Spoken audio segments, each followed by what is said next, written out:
guys. I-ano ko nga pala yung ano ko. Dito yung OS ko. Ito transfer ko sa SSD. Akala ko kasi yung OS ko naka-install sa SSD. And then pagtingin ko sa task manager. And then pag tingin ko dyan, walang SSD nakalagay. Ayan o, wala. HDD lang yung dalawa. And then pagtingin ko dito, dalawa lang yung SATA cable. Ayun, di nakasagsak yung SSD ko. Nandun kasi sa ilalim, hindi siya makikita. So ngayon is kahapon bumili ako ng SATA cable. Tapos ilalagay ko dito yung SATA cable mamaya. Kasi ayun, kakatapos ko lang mag-download ng Minitol para mag-transfer yung OS ko sa SSD. So ganun daw yung gagawin. And yeah, hopefully mag-success no. So let's go. Naka-off na. So tatanggalin na natin tong chassis nito. Hindi yung sa back pala, sa back yung tatanggalin natin dito eh. Yun, kuhanin ko lang yung SATA. Ay yung, yeah, yun nga yung SATA. Ito yung binili ko guys, SATA. You know. Tatanggalan na natin guys. You know, natanggal na guys. Ito natanggal na. Ito yung loob. Medyo hindi na pala maano. Ito natin ilalagay yung ano SATA. Kaso may maraming sagabal na wire. So tatanggalin natin yan. Ayun guys, na ano ko na. Nalagay ko na. So dito naman sa motherboard ikakabit ko to.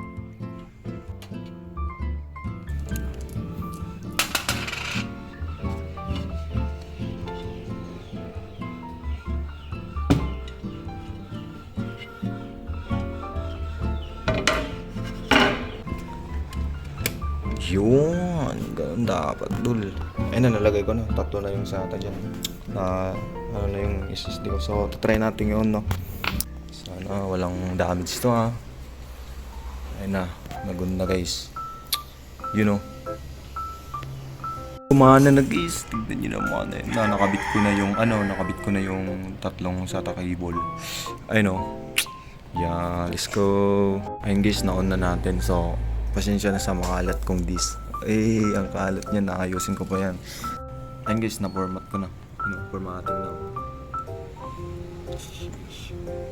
Yeah. Tapos na. Yung pagtingin natin dito, ayun, wala nang laman yan. So ngayon, itong disk C na to is ililipat natin siya sa Windows 10. Ito. Para mabilis na mag-start up yung mga ano natin. Yun lang, guys. So, ayan, yun yung gagamitin nating tools para malipat. Para malipat natin yung Windows 10 natin sa SSD. Ito yung gagamitin natin na tools. Yun ko kung anong gagawin ko dito. Pero finish na lang ito siguro. Basta, bahala na si Batman. Ayun yung pending. Tapos, i-apply pala natin siya. Ayun o. I-restart pala. Ayun, restart na. Goodbye PC. And guys, ito na yung kalabasan. Aantayin lang natin yan matapos. And then, all goods na. Yun. Ayun guys, 64% na. Pointer variable. Okay. Tagal kasi guys eh. Yung pinakamaganda pag nagmamasta kita para nagmamalik mata. Tamang kita, lagi makapaniwala na nakita na ang pinakamakinang na talagang liwata. Walang katapat, kung matinabawalan di paglalaban di sapagkat ikaw lang ang minamahal ko o aking liwata. Malaya na si Casey Nat guys oh. Hey. Guys, di ko napansin. Tapos na pala.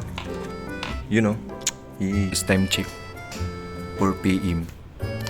Yung kanina pala, mali pala yung sinid up ko. Dapat pala nakaano dito. Dapat pala copy disk. Yung pinili ko copy partition. Yun eh. So, ayun. Mali yung ginawa ko. Kaya ulit-ulit. Yeah. Ganun talaga yung buhay. Guys, magre-restart. Antay na naman tayo. Tulad nung kanina guys. Yeah. Tuntok ako guys, matulog muna ako. Sige. Yoish. Yung guys, tapos na rin sa wakas. Yung guys, tapos na rin. You know, gumana na guys. Tignan nyo. Parang goods na ata guys. Tignan nyo. Please. You know.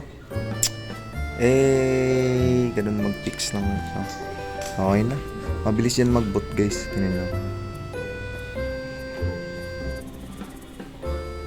Sampet lang yan. Mauna agad yan. Diba? Sabi sa inyo eh. So, yun lang guys. Okay na.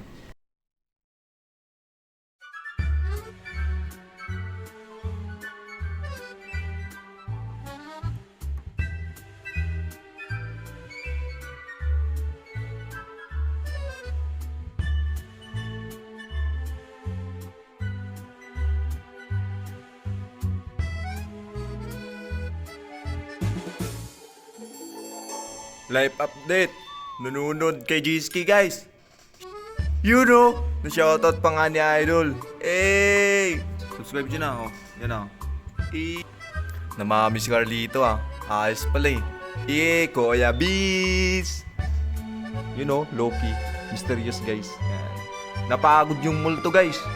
Wake up in the morning, I got murder on my mind. AK-47, Mach 11, Glock 9s. Baka Mili yan. You know, Mili.